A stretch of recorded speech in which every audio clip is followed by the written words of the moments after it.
anak-anak hebat Surabaya. Kembali di program kebanggaan kita bersama, belajar dari rumah bersama guruku.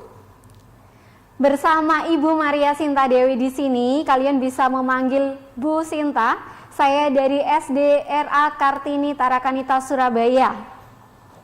Hari ini saya tidak sendiri, melainkan saya ditemani oleh beberapa siswa, teman kalian juga, dan tentunya akan ada hal-hal yang menarik karena cukup ramai ya, banyak orang di sini hari ini. Gitu. Sebelumnya, untuk bisa belajar dengan baik hari ini, ada baiknya kita berdoa terlebih dahulu. Berdoa dimulai.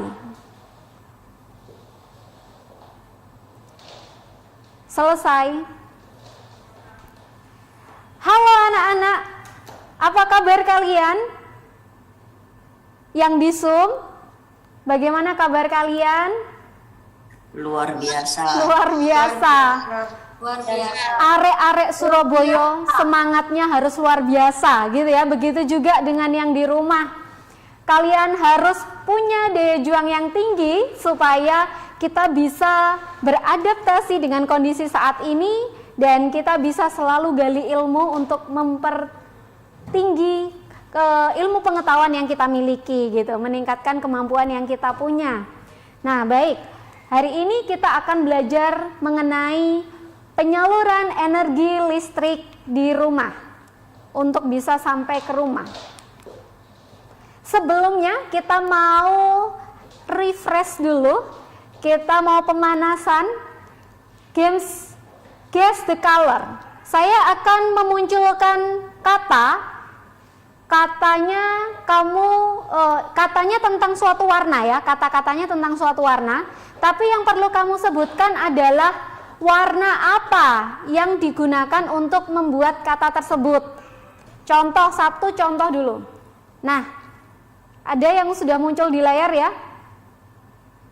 Yang kamu sebutkan adalah hitam. Bisa? Yang di Zoom boleh tebak-tebakan ya. Oke, 3, 2, mulai. Boleh dinyalakan warna apa? Biru. Ya, lanjut agak cepat ya. Warna biru. Cepat. Kuning. Kuning. Cepat. Kuning. Lanjut, ada lagi. Merah. Iya. Lanjut. Merah. Merah, lanjut. Merah. Lanjut. Putih. Putih, iya, lanjut. Putih. Oh, ini terlihatnya agak merah ya. Oke, ini warna apa terakhir? Oranye atau jingga. Oke. Terima kasih untuk pemanasannya ya. Berarti kalian masih fokus. Pembangkit listrik. Listrik memiliki peranan penting di era globalisasi. Kebutuhan akan listrik kemudian menjadi suatu hal yang harus dipenuhi bagi semua negara di era globalisasi saat ini. Pembangkit listrik tenaga air. Coba kamu perhatikan gambar ini. Di situ Bu Sinta ambil dari buku tema 4 ya. Kamu bisa buka tema 4 sub 1, yaitu tentang globalisasi. Nah, dari gambar tersebut kita tahu bahwa yang pertama, listrik dihasilkan di pusat pembangkit menggunakan beragam sumber energi, ya, beragam sumber energi. Pada pembangkit listrik tenaga air, salah satunya, awal mula air dari waduk atau sungai masuk melalui pintu yang diatur oleh katup pengaman. Air kemudian masuk ke tangki pengaman tekanan. Lalu air di dalam pipa pesat mengalirkan dan mengarahkan air ke turbin melalui katup pengatur tekanan untuk mendapatkan tekanan energi yang besar. Energi potensial air kemudian diubah menjadi energi listrik oleh generator. Energi listrik dari generator kemudian diatur kapasitas tegangannya dan dialirkan oleh transformer. Energi listrik kemudian dibagikan ke konsumen oleh saluran transmisi. Nah, kamu bisa baca ulang di buku temamu ya. Kita lanjutkan. Ada salah satu contoh pembangkit listrik tenaga termal. Bagaimana sistem kerjanya? Pembangkit listrik yang dapat mengubah energi panas menjadi energi listrik. Kalau sebelumnya kita punya energi apa? Dari apa menjadi apa? Boleh dijawab yang di Zoom? Yang sebelumnya tadi? Ya. Ada yang bisa menjawab energi gerak ya, menjadi energi listrik. Nah, kalau ini energi panas menjadi energi listrik. Dapat dihasilkan dari batu bara, minyak bumi, gas alam, serta bahan galian seperti uranium dan thorium. Contohnya, pembangkit listrik tenaga uap, tenaga diesel, tenaga gas, tenaga panas bumi, dan pembangkit listrik tenaga nuklir. Contoh, pada PLTU, energi untuk menggerakkan turbin berasal dari uap yang dihasilkan dari air yang ditampung pada boiler dan dididihkan menggunakan bahan bakar. Uap tersebut dikumpulkan di drum penampung. Jika tekanan suhu dan kelembapan uap sudah sesuai, uap dialirkan menuju turbin yang terhubung dengan generator sehingga dapat menghasilkan listrik. Ya, ada miripnya ya. Lalu berikutnya pembangkit listrik tenaga hidro. Di situ ada gambar, di buku tema juga ada ya, tema 4 gambar itu cara kerja PLTA. Mirip dengan yang sebelumnya Bu Sinta tampilkan di layar. Tenaga hidro menggunakan air sebagai sumber energi. Komponen utama dari pembangkit listrik tersebut adalah turbin dan generator. Contoh pembangkit listrik tenaga hidro bisa disebutkan tadi salah satunya adalah PLTA. Benar, tepat sekali. PLTA, pembangkit listrik tenaga air. Lalu pembangkit listrik tenaga mikrohidro dan yang terakhir pembangkit listrik tenaga mini hidro. Perbedaan antara pembangkit listrik tenaga air dengan mikrohidro atau dengan mini hidro terletak pada besarnya debit air yang dimanfaatkan dan tenaga listrik yang dihasilkan. Baik, sebelum lanjut ke pembangkit listrik tenaga hidro, kamu amati gambar tersebut dan coba kamu pelajari dulu. Jangan kemana-mana karena Bu Sinta akan kembali lagi setelah ada yang lewat berikut ini, so stay tune terus di Jawa Pos TV, belajar dari rumah bersama guruku. Halo anak-anak hebat Surabaya, kembali lagi di program kebanggaan kita bersama, belajar dari rumah bersama guruku dengan Ibu Sinta dari SDRA Kartini Tarakanita Surabaya. Nah, tadi kita sudah belajar tentang pembangkit listrik tenaga air, lalu tenaga hidro, tenaga termal. Nah, ini kita lanjutkan yang tenaga hidro. Contohnya adalah PLTA. Pembangkit listrik tenaga hidro memanfaatkan energi potensial pada tinggi jatuhnya air dan debit air. Jadi energi potensial berarti berdasarkan ketinggiannya. Semakin tinggi jatuhnya air, maka semakin besar energi potensial air yang dapat diubah menjadi energi listrik. Berikutnya, energi potensial tersebut dapat menggerakkan turbin sehingga terjadi perubahan dari energi potensial menjadi energi kinetik. Semakin besar debit air atau derasnya aliran air, semakin besar energi yang dihasilkan untuk menggerakkan turbin. Jadi urutannya tadi ya, ada yang punya energi potensial, lalu diubah menjadi energi kinetik, baru dimasukkan ke dalam turbin ya, untuk bisa menggerakkan turbin gitu ya. Lanjut yang terakhir, gerakan kincir air pada turbin menggerakkan energi gerak menjadi listrik. Potensial, kinetik, gerak, listrik. Begitu perubahan energinya yang kemudian disalurkan ke rumah-rumah melalui proses transmisi listrik. Berikutnya, proses penyaluran dan pendistribusian energi listrik. sangat besar ya energi yang dihasilkan dari sumber energi tersebut, dan itu tidak bisa langsung kita pakai di rumah.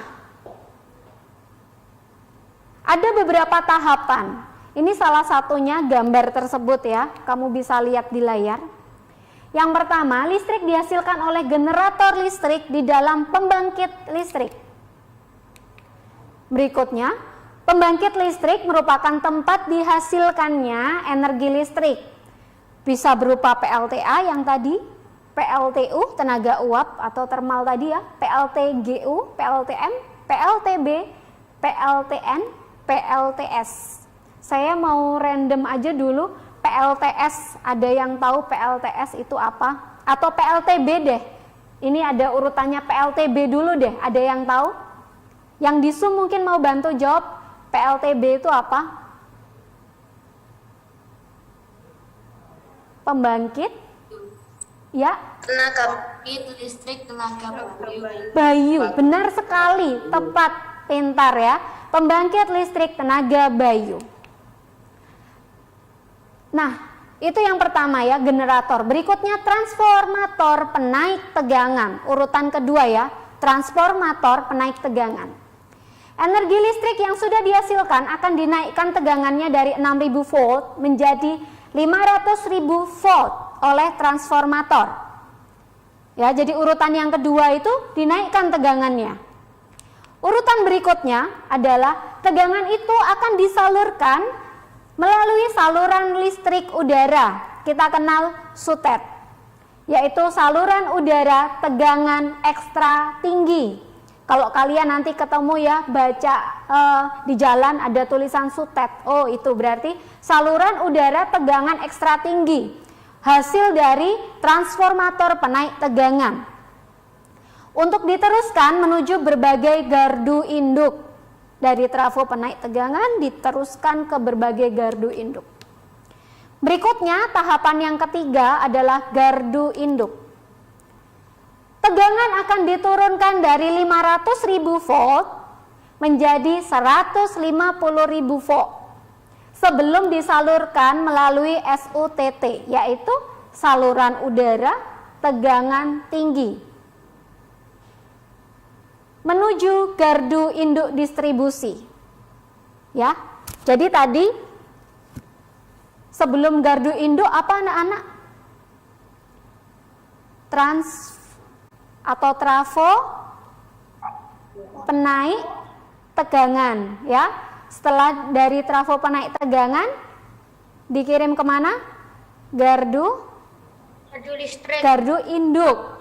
Gardu induk ya. Dari gardu induk ya, tahapannya gardu induk ini tegangan 150.000 volt bisa dipakai di pabrik besar supaya dapat menyalakan mesin berukuran besar. Jadi yang memakai tegangan 150.000 volt itu ada, yaitu pabrik.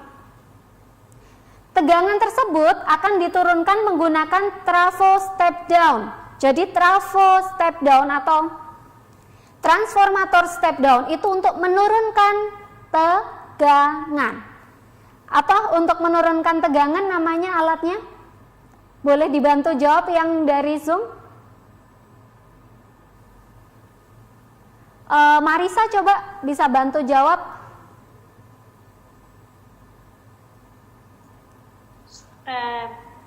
Transformator. Atau Luis bisa bantu jawab? Untuk menurunkan tegangan kita punya transformator. Tisha? Transformator step down. Pintar Adi, transformator step down untuk menurunkan tegangan menjadi 20.000 volt. Iya, tepat sekali ya. Berikutnya, proses penyalurannya kita masuk tahapan apa? Gardu distribusi. Sebelumnya, coba kamu ingat yang bisa menggunakan tegangan dengan 150.000 volt itu apa? Tempat apa? Contohnya tadi diberi contoh. Apa anak-anak? Coba yang di Zoom bisa bantu jawab. Betul, pabrik ya, industri ya. Tegangan tersebut lalu disalurkan melalui JTM, yaitu jaringan tegangan menengah, untuk didistribusikan menuju gardu-gardu induk distribusi. Tegangan 20.000 volt digunakan untuk menyalakan mesin-mesin pabrik yang menengah. Jadi pabrik yang tidak terlalu besar, pabrik-pabrik menengah itu bisa menggunakan tegangan 20.000 volt. Selanjutnya tegangan akan kembali diturunkan menjadi 220 volt atau standarnya, yaitu secara umum, atau 380 volt, seperti itu. Nah, jadi awal mulanya tadi itu ada menaikkan tegangan ya, dari generator dinaikkan tegangannya, diturunkan sampai akhirnya menjadi hanya 220 volt. Lalu bagaimana proses selanjutnya? Jangan kemana-mana, tetap di acara kebanggaan kita bersama, belajar dari rumah bersama guruku. Halo anak-anak kreatif, anak-anak hebat Surabaya. Kembali di program kebanggaan kita bersama, belajar dari rumah bersama guruku. Bersama Ibu Sinta dari SD RA Kartini Tarakanita Surabaya. Hari ini kita sudah mempelajari hampir selesai ya, penyaluran energi listrik sampai bisa dipakai di rumah-rumah. Nah, sampai pada gardu distribusi, kita lanjutkan prosesnya, yaitu tegangan 220 volt akan disalurkan ke rumah dan perkantoran menggunakan jaringan tegangan rendah atau JTN. Nah, apa itu trafo distribusi? Trafo distribusi, energi listrik itu yang tadi sudah diturunkan oleh trafo step down akan disalurkan melalui trafo-trafo distribusi. Satu trafo distribusi dapat menyuplai energi listrik ke beberapa rumah. Dan berikutnya tahapan terakhir, pemukiman. Setelah listrik sampai di rumahmu, maka kamu dapat menggunakannya untuk menyalakan peralatan listrik. Gitu. Nah, ada beberapa pesan, ada satu pesan ya yang mau Bu Sinta bantu sampaikan. Video ini diambil dari PLN ya. Ada yang tahu PLN itu apa? PLN kepanjangannya dari apa? Boleh yang dari Zoom bantu jawab. Cherry boleh jawab, Gabriel boleh jawab, atau Gendis, siapapun. Rafael juga boleh jawab. Apa itu PLN? Iya? Boleh diulang? Pembangkit listrik tenaga nuklir. Bukan PLTN, PLN. Negara. Iya, perusahaan listrik negara. Nah, ini ada satu pesan. Bahaya bermain balon udara dan layang-layang dekat jaringan listrik. Penasaran? Yuk kita simak ya. Jaringan transmisi dan distribusi listrik PLN menggunakan kabel listrik. Kabel-kabel ini krusial untuk jaringan listrik sekitar Anda dan tentunya untuk pasokan listrik ke tempat Anda. Oleh karena itu, sebaiknya mari dijaga bersama. Sejumlah kegiatan terkait kebiasaan setempat dapat mengganggu jaringan listrik ini. Misalnya, bermain layang-layang atau kegiatan menerbangkan balon udara mini di beberapa daerah. Balon udara ini terdiri atas bahan yang mudah terbakar, api, dan udara. Jika balon tersebut menyangkut di kabel listrik, maka kebakaran, tersetrum listrik, dan sejumlah bahaya lain dapat terjadi. Tindakan yang dinilai membahayakan ini dapat dikenai sanksi pidana sesuai Undang-Undang Nomor 30 Tahun 2009 tentang Ketenagalistrikan Pasal 51, yaitu dikenakannya sanksi sebesar Rp2.500.000.000 atau dihitung penjara paling lama 5 tahun. Perbaikan jaringan listrik seperti kejadian tadi membutuhkan waktu berhari-hari. Ini berarti aliran listrik ke pelanggan sekitar akan terganggu. Tidak nyaman, bukan? Untuk itu, jika ada yang melakukan tindakan yang membahayakan jaringan transmisi listrik, maka larang, hentikan, laporkan ke PLN 123. Menjaga jaringan listrik bersama berarti menjaga kenyamanan bersama juga. Sehingga kami dan Anda peduli untuk jaringan listrik aman. Baik, nah sudah selesai videonya. Anak-anak Kenapa Bu Sinta menyampaikan ini? Karena Bu Sinta tahu banget anak-anak kreatif biasanya suka bermain layang-layang salah satunya. Nah, bermain layang-layang ternyata juga tidak aman atau membahayakan ketika bermain di dekat tiang listrik gitu ya. Oke, sebelum kita lanjutkan ke segmen terakhir yaitu tentang soal, ada yang mau ditanyakan mungkin dari pembelajaran kita hari ini? Boleh yang di Zoom bertanya? Adi, Bu. Adi, silakan Adi bertanya. Berapa besarnya tegangan listrik yang ada di trafo distribusi sebelum ke rumah-rumah? Ya, di trafo distribusi. Jadi berapa ya besarnya listrik, energi listrik, tegangan listrik yang ada di trafo distribusi?